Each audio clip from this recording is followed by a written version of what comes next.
O senhor acredita que é um bom nome para esse momento, ministro? Mais uma vez, bom dia para o senhor. Bem, bom dia a todos vocês, é um prazer estar aqui mais uma vez. Em primeiro lugar, eu acho que, dentre as opções existentes, a escolha do ministro Lewandowski foi absolutamente acertada.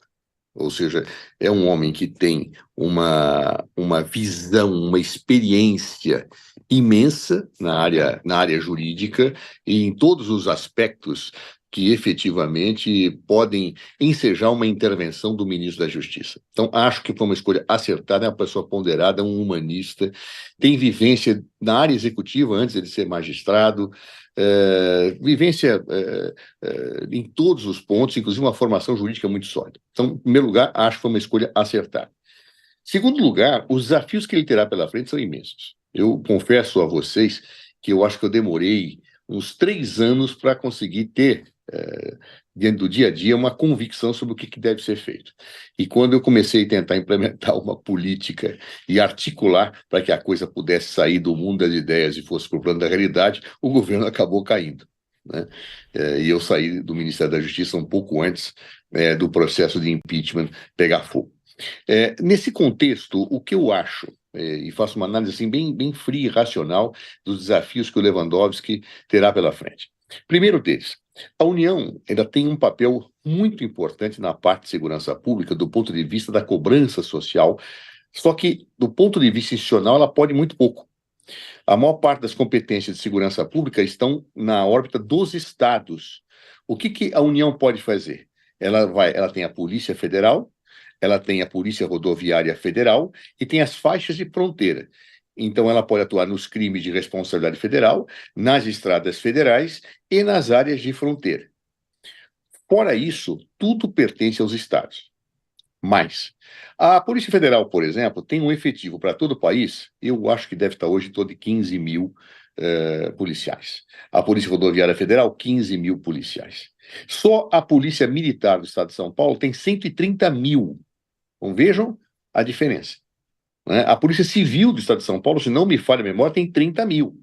Ou seja, o efetivo da Polícia Federal não tem condições de cobrir todas as atividades que estão postas para ela. Especialmente em situações quando você fala de controle de drogas e ataque aos traficantes. Por quê? Nós temos 16 mil quilômetros de fronteira terrestre, 8 mil de fronteiras marítimas. Somos um país de trânsito de droga, onde a possibilidade da entrada ela passa de selva, como no caso do Amazonas, a situação lá de Foz do Iguaçu, que são coisas completamente díspares, passando por cidades, por mata, por tribos indígenas. É realmente uma situação bastante delicada. Eu me lembro que nós recebemos um equipamento do governo Lula, corretamente adquirido, que eram os VANTs, os veículos aéreos não tripulados. Só que eu tinha um problema. Se o VANT detectasse alguma coisa na origem, não tinha tropa para chegar no local. Eu até brincava, dizia, olha, isso aqui é uma fábrica de prevaricação, porque eu sei que está havendo um problema, não tem como chegar a tempo lá. Por outro lado, também a utilização das Forças Armadas em situações de segurança pública não é a melhor coisa que tem que ser feita.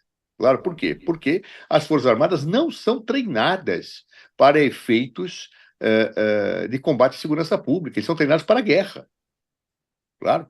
Então, nós nos valemos algumas vezes das Forças Armadas. Por exemplo, no sistema de segurança da Copa do Mundo, foi decretada uma GLO, porque nós não tínhamos condições de ter, mesmo com todas as polícias envolvidas nos estados e de forma coordenada, um sucesso sem as Forças Armadas entrarem. Então, é um desafio hercúleo.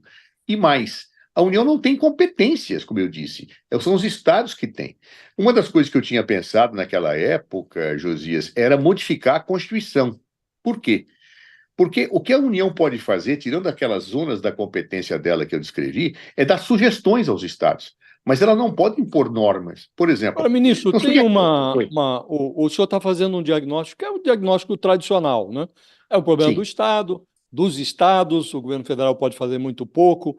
Agora, esse diagnóstico, ele é confrontado frequentemente com debilidades crônicas dos governos estaduais e governos de direita, sem dúvida, de direita como o do Rio de Janeiro, de esquerda como o da Bahia, não sem conseguem dúvida, sem dúvida. resolver.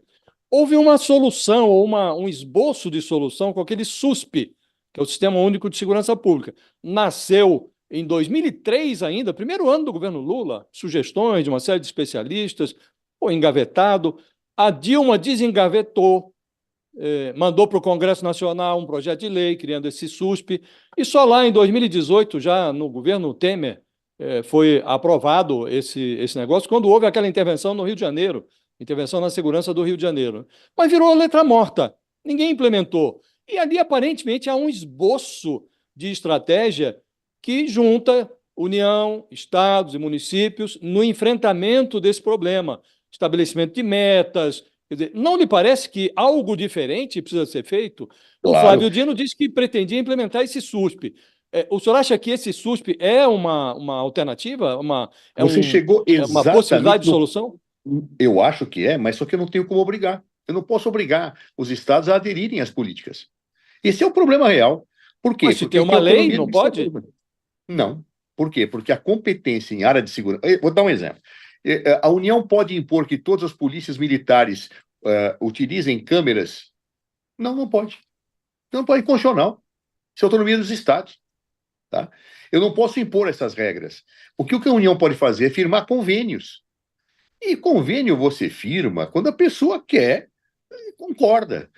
Não, eu não tenho possibilidade de ditar regras. Uma das coisas que eu tinha pensado na época, Josias, cheguei até a propor, é um risco político para o governo federal. Mas eu acho que você tem que correr esse risco. É modificar a Constituição e estabelecer que a competência em segurança pública é concorrente. Ou seja, tanto na parte legislativa como na parte material, todos têm competência, de tal forma que a União pode traçar normas gerais sobre segurança pública. Isso permitiria, por exemplo, uma lei federal impor aos estados diretrizes, coisa que eu não posso fazer hoje. Claro. Mais ou menos, né, ministro? Nessa lei, por exemplo, no SUSP lá, a lei do SUSP, está previsto o seguinte: se o Estado não implementa, cabe à União formular ali um projeto e tal. Se o Estado não adere, não implementa, não tem verba, perde verbas federais e tal. Então, há uma forma de impor esta. Mas isso já Senão existe, ficamos no. Josias. Josias, já existe. Uma das coisas que nós criamos no governo Dilma é um sistema que nós não tínhamos nem informação de criminalidade. Nem informação de criminalidade você tinha, porque os estados utilizam metodologias diferentes de apuração de crimes, os estados não informam, simplesmente não informam. Então nós criamos o Cinesp, você vai achar lá uma leizinha chamada Cinesp, Sistema Nacional de Estatística e Segurança Pública, que obrigava os estados a repassarem para a União as informações. Claro? Mas eu não posso obrigar. Então, o que nós fizemos nessa lei? Aquilo que você disse agora.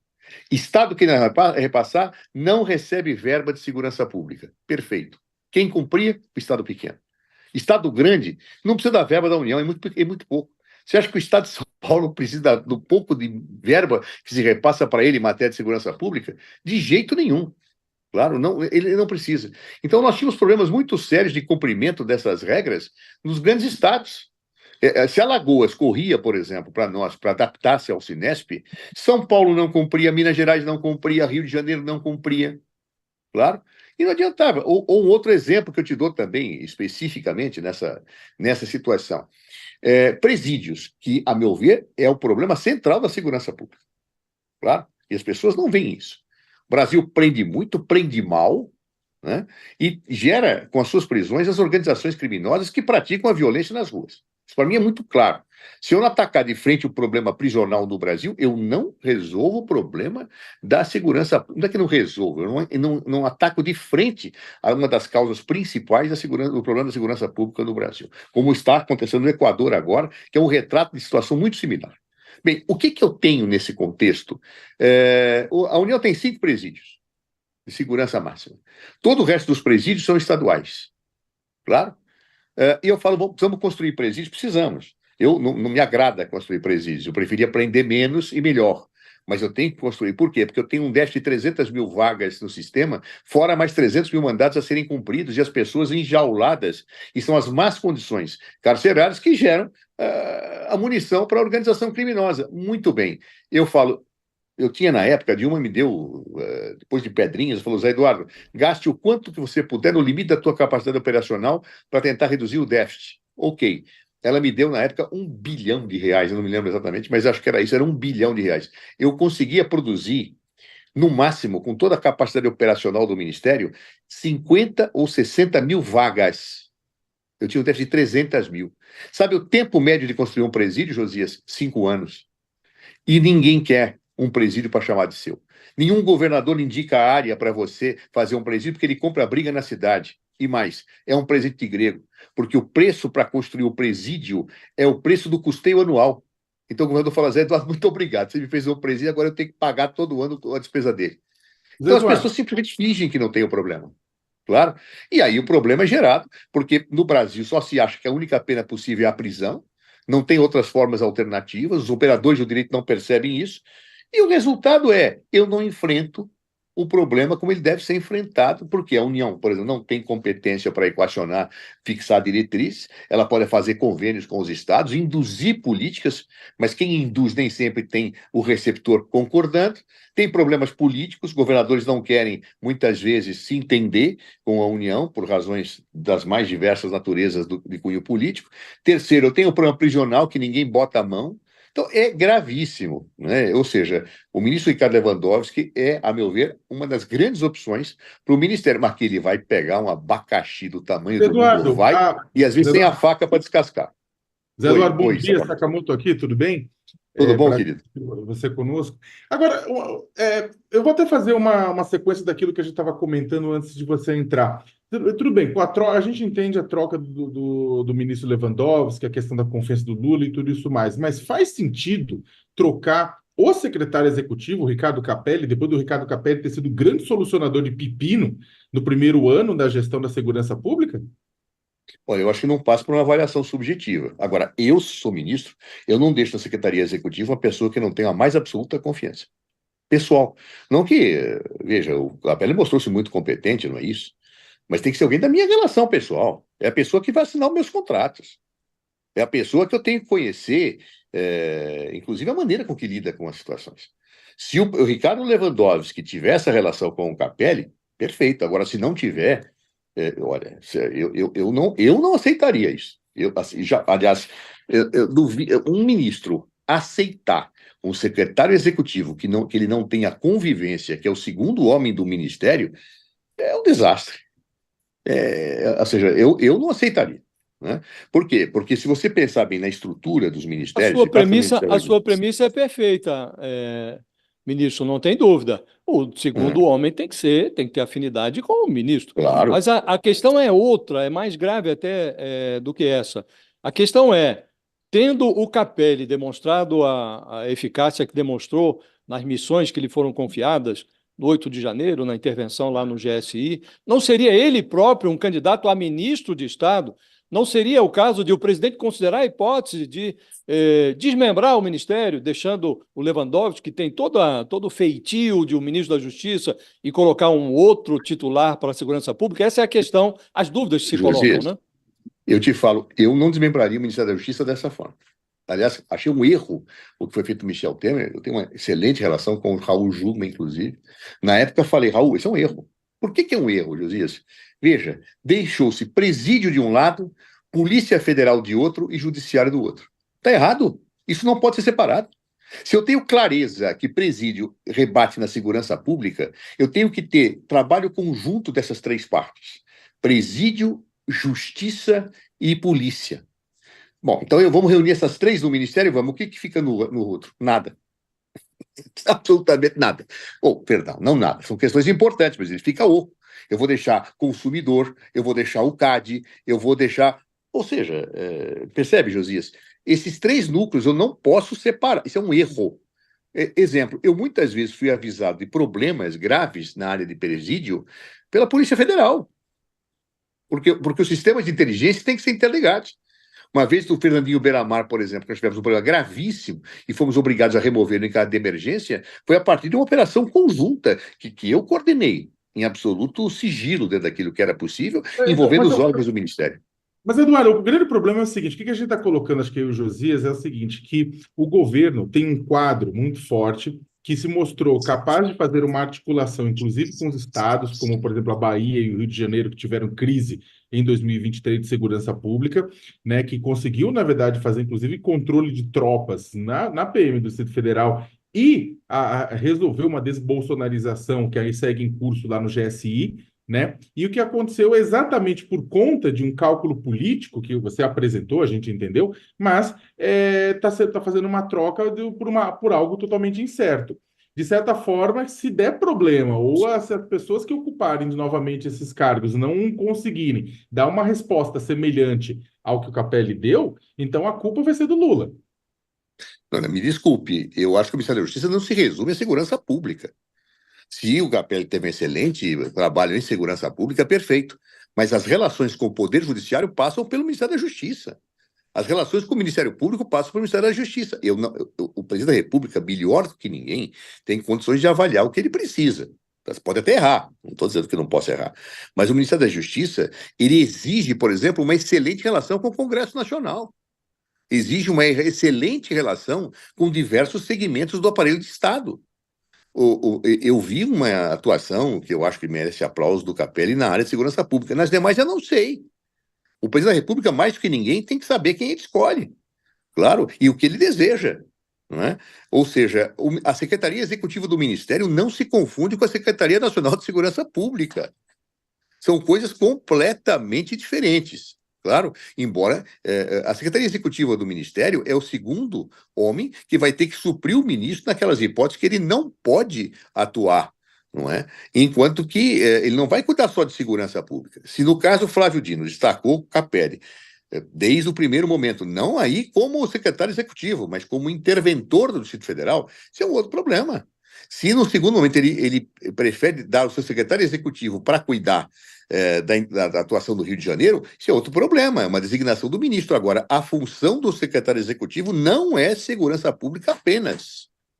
Claro, não é segurança pública apenas. Esse é um quadro que tem que ser visto e o presidente da República tem que avaliar dentro das necessidades das projeções. Por exemplo, será que ele não quer um ministro da Justiça que faça uma articulação mais permanente com o Ministério Público, com o Poder Judiciário, justamente para que ele possa ter janelas de atuação institucional até para o Serviço de Segurança Pública? Isso dentro desse contexto que o senhor menciona, ministro, eu me lembro do sistema prisional brasileiro, foi um drama muito vivenciado na sua gestão como ministro da Justiça, né? Houve, inclusive, uma declaração sua que preferia morrer a frequentar o sistema prisional brasileiro, né? E o Supremo, que lá em 2015 havia reconhecido o estado de coisas inconstitucional no sistema prisional brasileiro, deu uma ordem, agora no ano passado, deu 6 meses de prazo para o governo federal colocar em pé um programa para restabelecer a ordem nos presídios.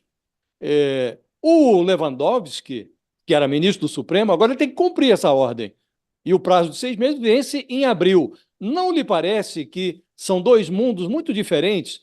O Lewandowski pode ser até considerado por muitos como um bom ministro do Supremo, mas isso dará a ele uma capacidade executiva para, por exemplo, colocar de pé, cumprir essa ordem do Supremo? Porque ser ministro do Supremo, você emite lá o despacho e põe, cumpra-se. Agora, no Ministério, você precisa cumprir essa ordem, né? Não são papéis diferentes? Ele vai conseguir se haver adequadamente?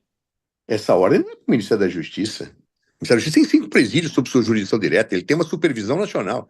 Ele não tem como implementar essa ordem nos estados. Não é competência dele. Então vai ter que questionar. Então, a ordem está dada, né? A ordem está dada. A ordem está dada para todos os entes da federação, não para o ministro Ricardo Lewandowski. Mas a decisão judicial, não sei, eu tive a oportunidade de ler a decisão judicial, estabelece um prazo de 6 meses para que o governo federal estabeleça um plano com diretrizes. Esse plano terá que ser homologado pelo Supremo. Aí, estados e municípios terão mais 6 meses para fazer os seus planos nas suas órbitas de atuação. Também será homologado e em 3 anos, imagina o Supremo que esse problema estará solucionado. Parece uma coisa meio onírica, né? Mas é o que decidiu o Supremo. Mas é o que decidiu. E aí, para isso, o ministro Ricardo Lewandowski, que não vai ser ele que vai fazer o plano, ele vai coordenar, ele tem um departamento que chama DEPEN, Departamento Penitenciário Nacional, que ele tem que botar alguém, uma equipe de extrema competência, que vai assessorá-lo para elaborar. Essa é uma das atividades do ministro da Justiça. Claro, elaborar um plano perfeito. E o presidente Lewandowski, que terá experiência para fazer isso, tem. Ele tem experiência de executivo. Aliás, quando eu conheci Ricardo Lewandowski, eu não tinha barriga e tinha cabelos todos pretos, o Josias. Foi antes de eu ser vereador de São Paulo. Ele atuava na Emplasa, ele atuava em cargos executivos, né? Ele tem experiência administrativa. Então, eu não vejo nenhum problema dele se desincumbir disso. É claro, se ele não nomear uma boa equipe para o Departamento Penitenciário Nacional, ele vai ter problema para fazer esse plano. Vai ter problema, porque não é um plano simples. Mas ele tem para isso vários departamentos e assessores, e ele próprio conhece o sistema prisional muito bem, porque foi presidente do CNJ, inclusive, que tinha um papel de atuação nessa parte prisional. Então, eu confio plenamente que ele vai fazer uma gestão muito boa. Eu espero, conto com isso, daquilo que eu conheço dele e da sua experiência.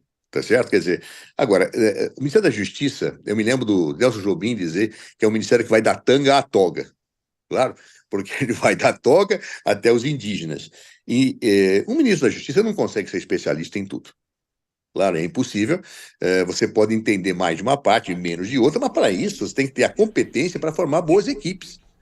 Eu espero um bom desempenho do Lewandowski na segurança pública, que ele nomeie um bom secretário nacional de segurança pública, que nomeie um secretário executivo da sua estrita confiança para gerir o ministério e substituí-lo, que nomeie um bom diretor do Departamento Penitenciário Nacional, que nomeie um bom secretário nacional de Justiça que seja da sua confiança. É assim que a coisa tem que funcionar. Ele vai ter que montar uma bela equipe. Vamos acompanhar. O que não é simples, viu? Porque o salário, como dizia aquele quadro Chico Anísio, o salário, né, pequenininho, e você não consegue trazer quadros não, viu? Não é simples isso. As pessoas falam muito de remuneração dos servidores, etc., mas é na hora que você vai ter que precisar de quadros técnicos, quadros políticos competentes, com experiência, que você sofre. Eu tive cargos, eu convidei 6 pessoas e não aceitava por causa do salário. Ministro, obrigado por ter nos atendido. O senhor está na Índia, né? E já à noite, agradeço por ter Eu na Índia. dispensado